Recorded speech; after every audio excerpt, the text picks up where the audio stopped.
Welcome friends to another r/MaliciousCompliance video. So I was checking my statistics and it turns out that only one of you guys aren't subscribed. So if you don't want to be that one holdout, make sure to hit those like and subscribe buttons down below. That said, our first story of the day is by Bobbert Gnarly. Sure, the longest a customer will ever have to wait is 15 seconds. So I worked in a store that wasn't very busy until 3 p.m. and only had 2 to 3 employees on the floor in the morning. We were getting complaints from customers that they'd have to wait a minute or two at the register before getting checked out. We were always filling stock in the aisles and weren't allowed to just stay at the register. Management decided that the longest any customer should have to wait was 15 seconds before starting checkout. As I always do when given tasks that contradict each other, I ask, hey, what gets priority? Getting our stock out or ensuring this checkout happens within 15 seconds? They confirmed that it was the customer service and that it was a top priority. Perfect.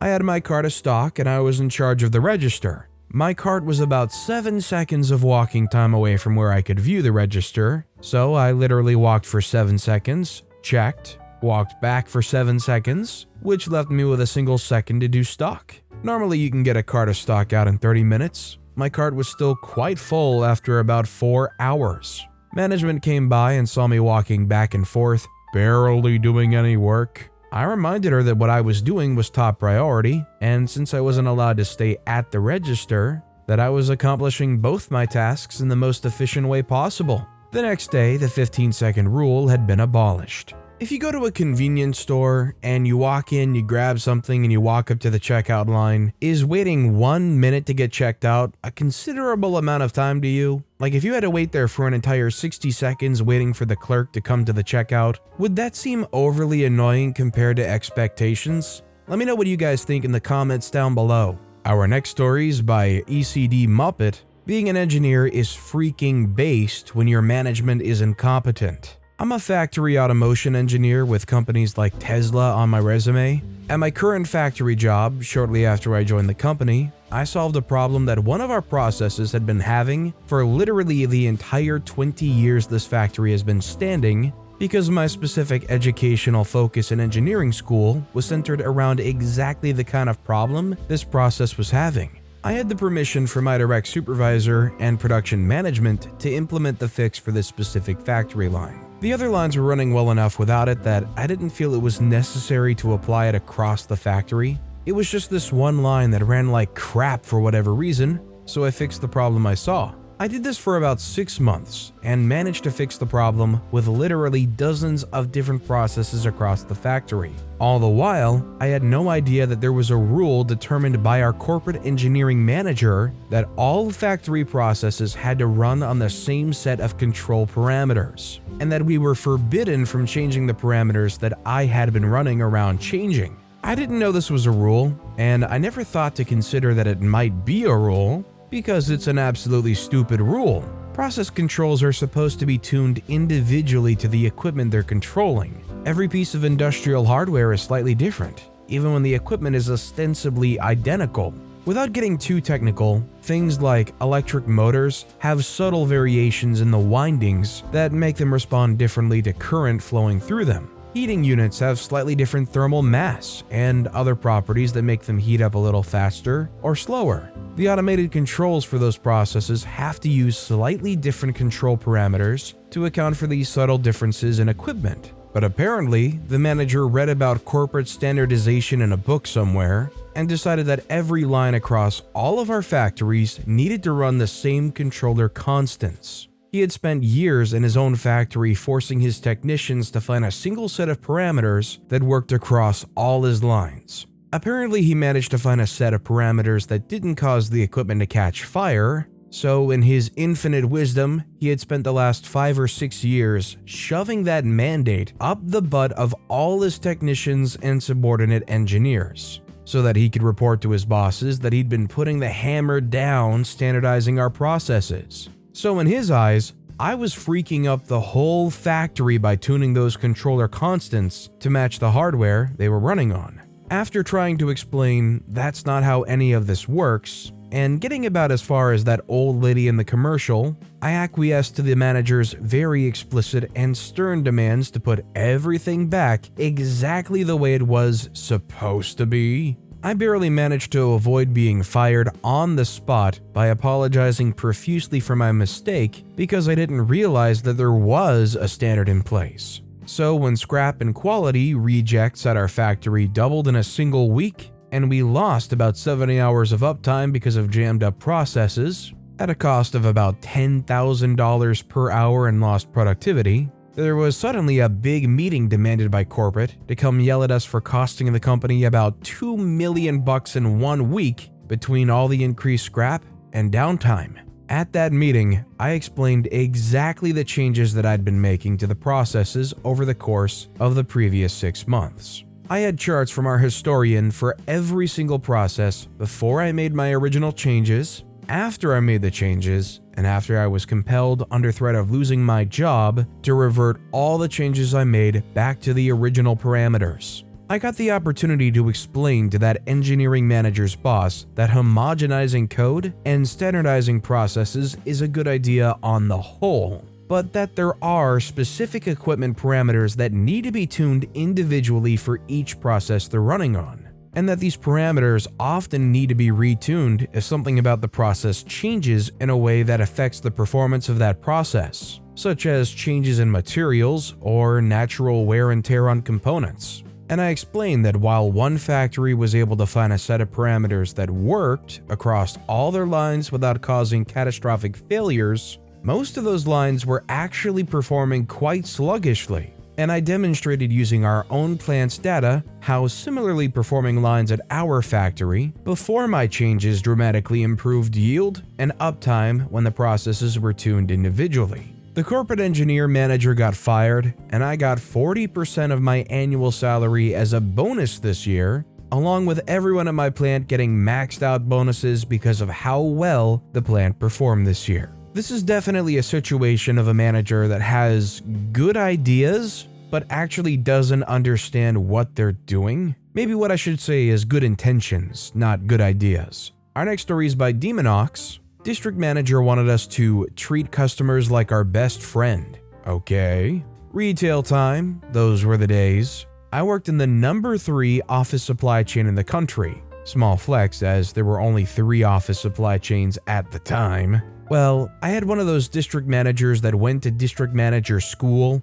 and did all the district manager things. You know, sending emails with random words in bold, different fonts, colors. His emails read like William Shatner having a stroke. The dude was a company man, read over-enthusiastic. Corporate had released a new policy about how we should set the standard for customer interaction. Don't just say hi or welcome to when a customer walks in, but treat them like you're happy they're there. Express interest in them at a unique level. If they're wearing a sports team hat and you know the team, say, "Hey, great game last night, right?" The general idea was to personalize the experience. Don't just sound like an NPC in a video game saying the same lines again and again to everyone. Well, Mr. District Manager guy living close to our store popped in the day of the store meeting where this was all announced, and decided to encourage us and lead by example. That's actually pretty cool of a district manager to do, but he also had a history of throwing tantrums.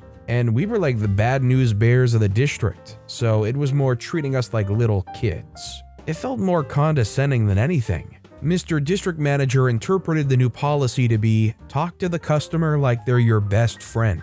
We roleplayed, and he would berate employee after employee to get it right. Roleplaying in retail is always awkward, and this isn't a theater troupe. They aren't trained actors. The majority of the staff is first-time job high school kids and part-time college kids. I was the latter. Our performances were not Hollywood. He wanted Hollywood. And me? I'm a sarcastic clown who loves having a little fun. The kind of guy that practices making ridiculous faces in the mirror so I can try them out on unsuspecting friends later. I love an audience. Don't give me an excuse to be ridiculous. So the store opens at 8 a.m., customers start coming in, and Mr. District Manager is still there watching our performance and rating us, but not being as loudly snide in front of the customers. Finally, it's my turn, and he's once again repeating out loud, "Remember, you need to treat the customer like you would treat your best friend walking into your house."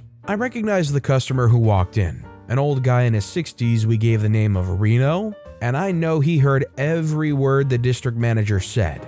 Reno's one of our favorite customers. You're about to understand why. Reno walks up to me. I say, "Hey dude, what's up?" Reno says, "You know man, same crap, different day, right?" I say, "Tell me about it. My district manager's been a real pain in the butt lately with some dumb new idea that's probably going to blow up in his face." Reno laughs and says, "Sounds about right. Hey, I need to get some folders for a presentation for the condo association. Know where those are?" I say, "Back of the store." "Find them yourself, dude. I'm not your servant." Reno says, "Fair enough. Think your manager buddy's figured out how stupid this is yet?" I say, "I don't know, man. He's not that bright." Reno laughs, loud as he's prone to, and takes a step up to my district manager, gives him a big slap on the arm, the kind that ends with his hand gripping the arm up high by the shoulder, stares him in the eyes, gives his shoulder a small shake. "I think he'll figure it out. He doesn't want to make the store's best customer angry." And Reno walks off. Mr. District Manager's beet red angry. If he were a cartoon, there would be steam.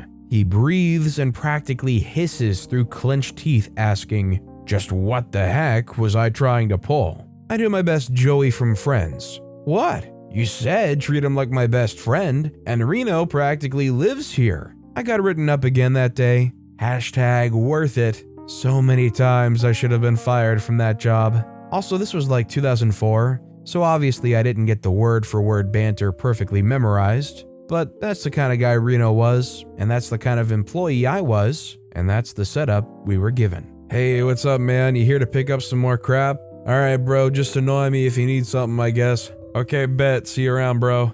I'd be really cut out for this store. And our final story of the day is by Royal Rose. "If someone asks you for help, you need approval to help them." "Okay, got it, boss." I work in a law firm as a legal assistant. My boss does not like me. No clue why. She just doesn't. I'm not unconvinced the only reason I haven't been fired is because every attorney I support hardcore goes to bat for me. Now, one thing that infuriates me about their hiring processes is that they do not in any way, shape, or form inquire about computer skills. We are, I guess you could say, tech adjacent due to the type of law we practice. But I've also interviewed at many other firms who require a typing test and some sort of Microsoft literacy test. I've come to be known as a computer whiz kid. I'm not even that great, I'm just really good with Microsoft products. My middle and high school were a bit obsessed with us having computer skills, so I was Microsoft certified at like 14 years old, and while a lot of knowledge base is gone,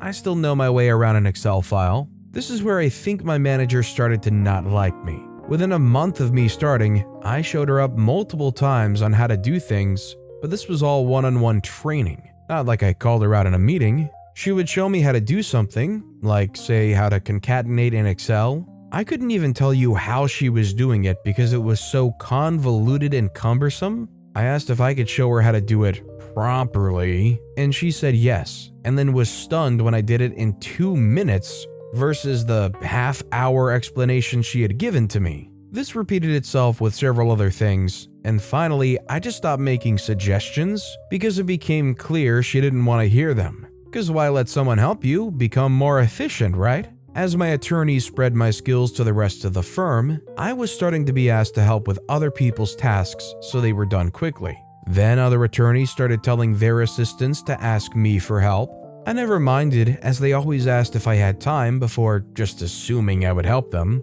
My manager caught wind of this and had a meeting with myself and HR that I was doing unsanctioned and unapproved training. Her words, not mine. I brought up that people come to me, I don't seek them out, and she said, "But you need to run everything by me."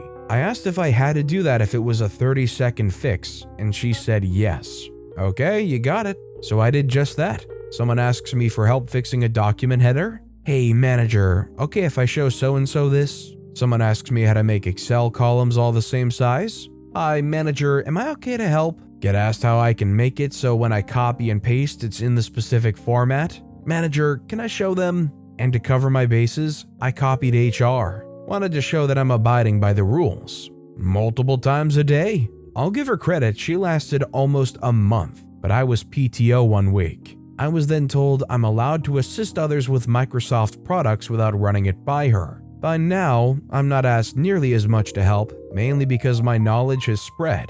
As I would never just do it for them, I would show them how to do whatever it was, and send a follow-up email with the steps. She still isn't my biggest fan, but can't say I give a care. I think it's great that OP's willing to just help these people out, properly teach them or let them do it themselves, and then give them the steps so if they need a quick refresher, they can just look that up. I think the most important thing is just being a good Googler. I'm willing to bet 99% of these things that OP was able to help these people with, if they were half decent at just kind of Google fooing around, there wouldn't be any issue anywhere. But with that being said, that's all the time we have for today. So of all these stories I've read today, which is your favorite and why? Let me know in the comments down below. And if you haven't yet, if you could like and subscribe, that would mean a lot to me. Whatever you do, whether it's liking, subscribing, turning notifications on, all of it helps grow this channel and I appreciate the heck out of it. So until next time, I'll see you all tomorrow with some more stories.